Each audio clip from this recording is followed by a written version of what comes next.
call me super. Man, I'm an icon. He lost to the clips in the game like my middle name is Luna. Hop in the cruiser, yeah, we taking off. Now you heard the rumors. Yes, I got the sauce. A true needle mover. I never took a loss in this game. I'm the ruler. Yes, I am the boss. Nothing's gonna be the same. Nothing's gonna be the same. Nothing's gonna be the same. Everything's about to change. Everything's about to change. Everything's about to change.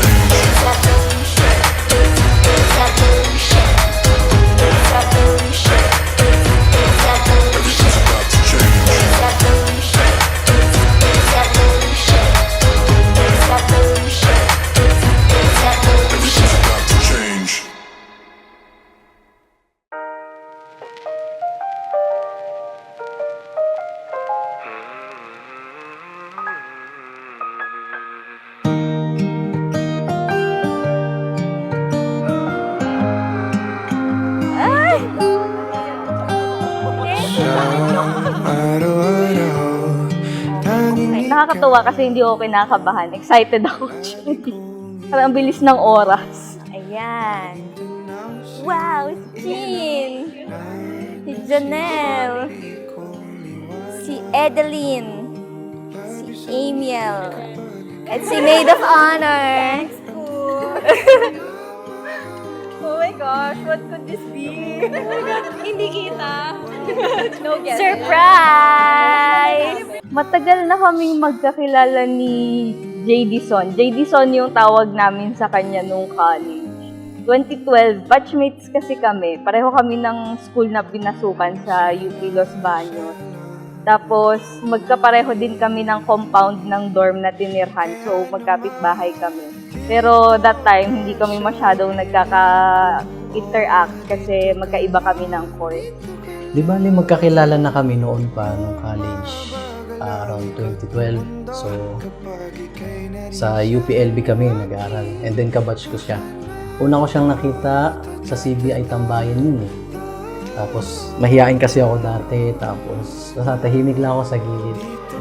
And then, nung nakita ko siya, naglalaan pa rin sa akin. Ay, type ko yung mga ganitong ano. Type ko na siya noon. So, crush ko na, college crush ko siya. Si JD ay maalaga, clingy. Lagi niyang inaalala yung kapakanan ko, tipong mga simpleng bagay tulad sa pagkain.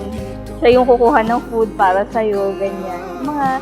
Mga simple ways ng pagiging gentle. Mundo kapag ika'y nariyan na aking tahanan. Paborito kong ginagawa sa akin ni JD, yung pagdalaw niya sa akin sa office.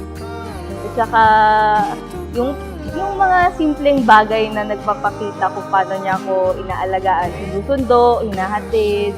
So ayun, syempre mahihain ako, torpe. Di wala akong ano. Tapos iniisip ko lang sarili ko. Baka basti din lang ako nito. Ay, ganun. Karamihan ng time namin magkasama, nasa church kami. Tapos, yung pananampalataya niya, matatag talaga. Kaya, feeling ko, siya na talaga yung inilaan para sa akin. Kinakabahan ako parang. Okay nga eh, parang alam ko na to, pero ay! Tama nga, tama. Ala! Tayo, pawa nga ako. Hawakan mo ang aking kamay at tayong dalawa'y maghahasik nung kaligayahan. Bitawan ng unang salita, ako ay handa ng Love, thank you sa lahat ng pag-aalaga mo sa akin. Thank you sa lahat ng ways na pinapakita mo kung gaano mo ko kamahal. Excited na akong makita ka mamaya. Excited na akong basahin yung vows natin. Excited na akong makasama ka habang buhay. Habang buhay na ikaw lang ang mamahalin ko, aalagaan kita hanggang sa huling sandali ng aking buhay. See you later. It's a surprise! I love it! Di ba unpredictable? Hindi pa rin ako makapaniwala na mapapangasawa ko ang isang tao na kaparehas ko sa napakaraming bagay. kapares ko ng mga gusto, kapares ko mag-isip.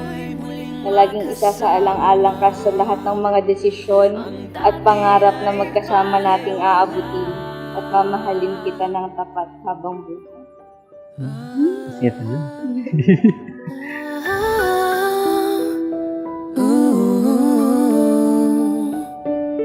Nakita rin ang ating landas.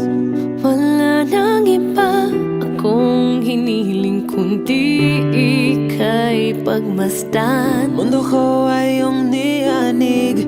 O anong ligayang kay sumama sa akin. Nais ko lang humimbing sa saliw ng iyong tinig. Parang isang panaginip ang muling mapagbigyan. Tayo'y muling makasama. Ang dati ay baliwala. Panatag ng kalooban ko at ika'y kapiling ko na. Sa aking college crush at aking panata, dumating na ang panahon na matagal na nating ipinagpapanata. Lubos kong ipinagpapasalamat sa Panginoong Diyos na tayo ay muli niyang pinagtagpo sa pinakamagandang pagkakataon. Ngayon, ipinagkaloob ka na niya sa akin bilang asawa. Hiling ko sa Panginoong Diyos na pahabain pa ang ating pagsasama. Ano man ang dumating sa ating buhay, hirap man o ginhawa, ikaw lang ang gusto ko na makasama. Mahal na mahal kita. Maraming salamat dahil sa tinagal-tagal kong naglalakbay sa mundo. Ikaw yung dumating para palitan ng ngiti ang lahat ng hirap at pagod. Nangangako ako sa iyo at sa ating Panginoong Diyos na habang buhay kitang iibigin at aalagaan. I love you. Love you too.